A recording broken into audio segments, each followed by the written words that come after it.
l'Afrique centrale avec la RDC où des manifestations contre les forces de l'ONU ont fait 36 morts. Les échauffourées et incidents impliquant les casques bleus et les manifestants opposés à la présence onusienne dans l'est de la République démocratique du Congo ont fait 36 morts et près de 170 blessés, a donc indiqué le gouvernement mardi, alors qu'un précédent bilan faisait état de 18 morts au terme d'une réunion ayant réuni autour du président Félix Tshisekedi des ministres de retour d'une mission dans l'Est, les présidents de l'Assemblée nationale, du Sénat et le Premier ministre.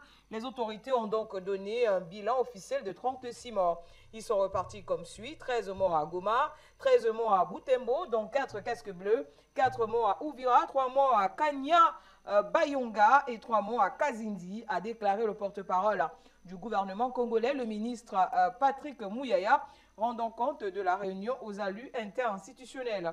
À cela s'ajoute donc près de 170 blessés dénombrés, a ajouté le porte-parole. Le gouvernement de son côté a décidé de réévaluer avec la MONUSCO le plan de son retrait du territoire congolais, a-t-il poursuivi. Au cours de la réunion, le président Tshisekedi a fait part de son entretien téléphonique de lundi avec le secrétaire général des Nations Unies, Antonio Guterres.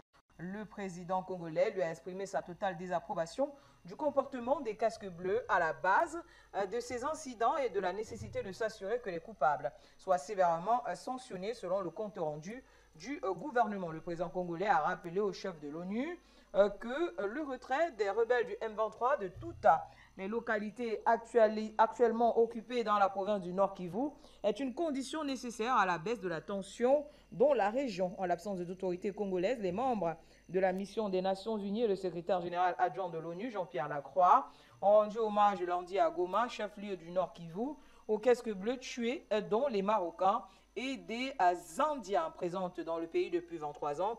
La MONUSCO fait face depuis 3 ans à une hostilité croissante des populations qui l'accusent d'inefficacité dans sa mission de protection des civils et de neutralisation des groupes armés locaux et étrangers actifs dans l'est de la RDC. Et nous l'annoncions au titre en RCA, l'embargo sur les armes qui pesait sur les forces armées centrafricaines a partiellement été levé selon la chef de la diplomatie centrafricaine.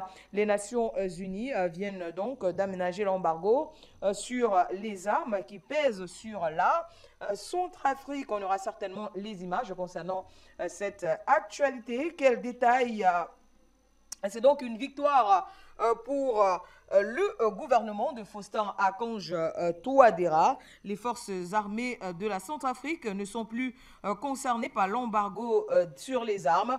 Cet embargo était en place depuis 2013, au lendemain de la chute du président François Bozizé et du déclenchement d'une guerre civile. Les membres du Conseil s'inquiètent toutefois de la situation sur place. Celle-ci continue de constituer une menace pour la paix internationale et la sécurité régionale.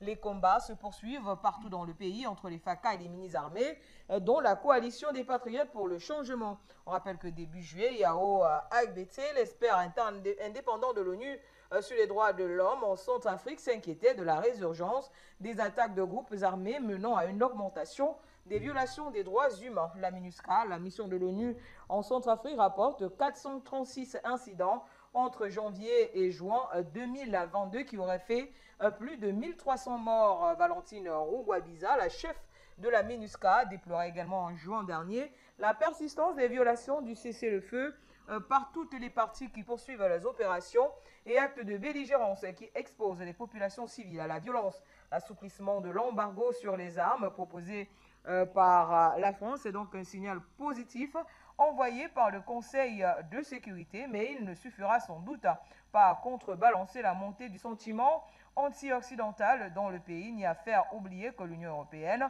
le Fonds monétaire international et la Banque mondiale, principaux partenaires financiers de la Centrafrique, ont gelé le versement de l'aide budgétaire, soit environ 5% du produit intérieure brute.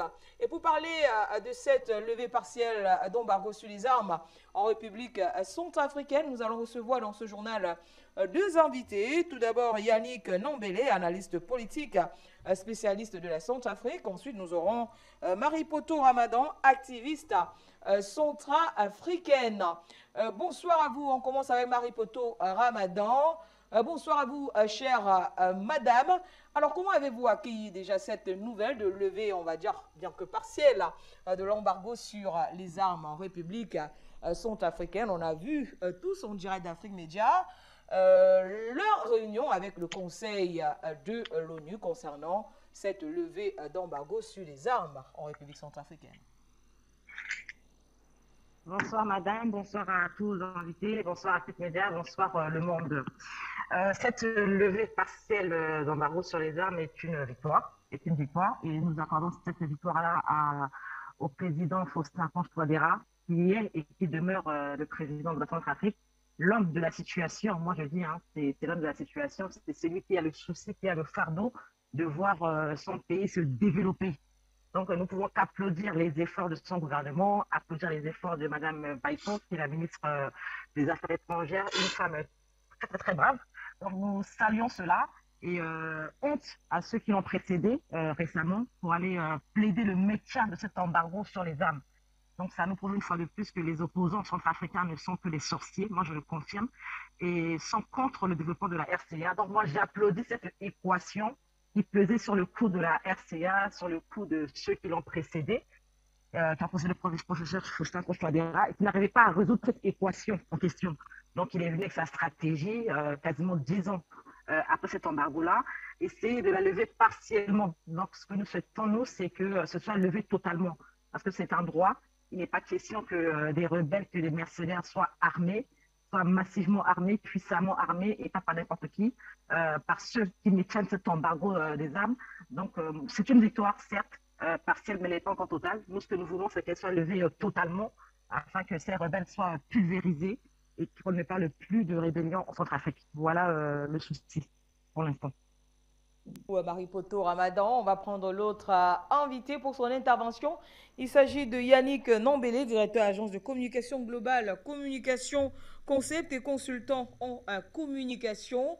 Bonsoir à vous, cher monsieur. L'embargo sur les armes en Centrafrique était-il justifié, même si on a assisté à une levée partielle?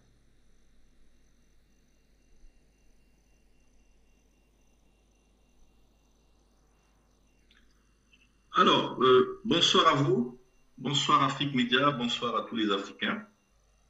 Il est important ici de rappeler que quand on met l'embargo sur un pays, par ricochet, c'est la population qui souffre, qui en pâtit de cette situation. Pour paraphraser ou rappeler la petite histoire, plus de 60 ans, vous voyez, le Cuba a été sous embargo, mais au final, c'est la population qui en pâtit. Donc, depuis 2013, plus exactement, ça fait 9 ans que la Centrafrique est sous embargo et que son armée ne peut pas se déployer pour défendre la population. Donc, en conclusion, c'est la population qui en pâtit de cette situation difficile. Lorsque, en 2013, M. Dotodia, dans sa folie, est descendu sur Bangui avec la Séléka pour prendre Bangui, il n'y avait plus de question de démocratie dans notre pays. Il se trouve que le président Faustin Touadéra, pour le citer, a été élu démocratiquement. Donc, en tant que patriote, tous les patriotes devaient s'unir pour, justement, dans un élan de, j'allais dire, de patriotisme, applaudir ce pas, ou si vous voulez, cette victoire de la diplomatie centrafricaine, qui en vérité, j'allais le dire, n'agit pas par une espèce de réflexe pavlovien. Vous voyez, c'est de la diplomatie, c'est du lobby effectué par cette diplomatie qui fait aujourd'hui que nous avons eu cette victoire. Donc, ce qui est important, c'est de ne pas, en fait, être dans un esprit d'euphorie, de joie, mais c'est d'être combatif, d'aller jusqu'au bout pour que l'embargo soit définitivement levé. pour qu'on puisse, j'allais dire, conquérir les 623 000 kilomètres et faire en sorte que la population puisse vaquer librement à ses efforts, à ses travaux domestiques, aller au champ. C'est ça en vérité la question fondamentale de la levée d'embargo. La levée d'embargo n'est pas forcément pour favoriser un régime contre un autre. On ne peut pas mettre l'embargo sur la force, j'allais dire la force régulière qui est l'armée centrafricaine et permettre aux rebelles de pouvoir s'armer.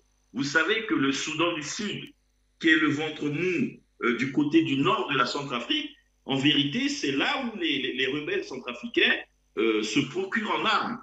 Et donc, face à ça, il est important que l'embargo soit levé totalement. Et j'allais dire, contrairement à ce qui est dit, la France fait un effort de nous appuyer aussi. Je pense qu'il faudrait qu'on puisse adoucir nos positions pour pouvoir, dans la démo, j'allais dire, dans la diplomatie, faire en sorte que nous puissions sortir définitivement de cette situation.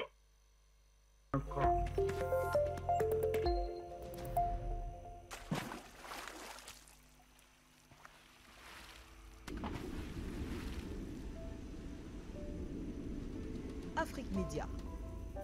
Le monde, c'est nous.